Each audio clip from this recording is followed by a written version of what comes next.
They're supposed to feed needy children.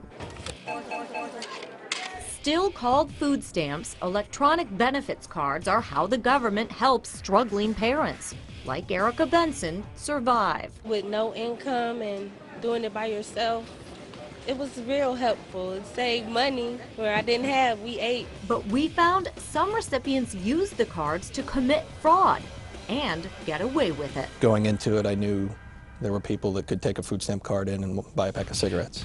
I had no idea that that would translate into millions of dollars in fraud. Ohio Investigative Unit Agent Chris Joseph wants his appearance hidden so he can keep working undercover to stop food stamp fraud. It's something I actually care about deeply. This is taxpayer money that's being abused. It's my money, it's your money.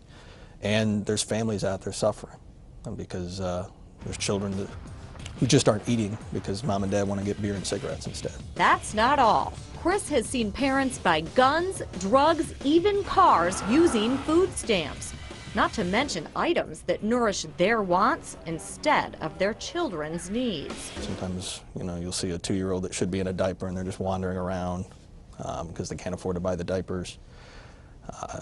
It's just been really poor conditions, but then at the same time you'll see a smartphone and a Coach purse sitting there. Here's how the fraud works. Rogue retailers will bring up food, like bread, but actually give the recipients banned items like booze. Or rogue retailers pay pennies on the dollar. For example, ringing up $100 on the card and giving the recipient $50 in cash. We've clearly got an issue here. A raid on a rogue retailer like this one at a convenience store in Lorain sparked Ohio Auditor Dave Yost to look into food stamp fraud. He was stunned by what his investigators found. There's no limit on replacing cards.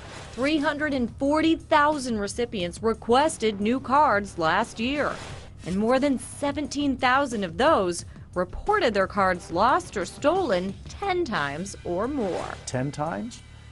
That's really remarkable. 15 or 20 times? There's something bad going on here. Especially in Cuyahoga County. We asked for the records and found more than 44,000 county food stamp recipients requested 10 or more cards since 2006.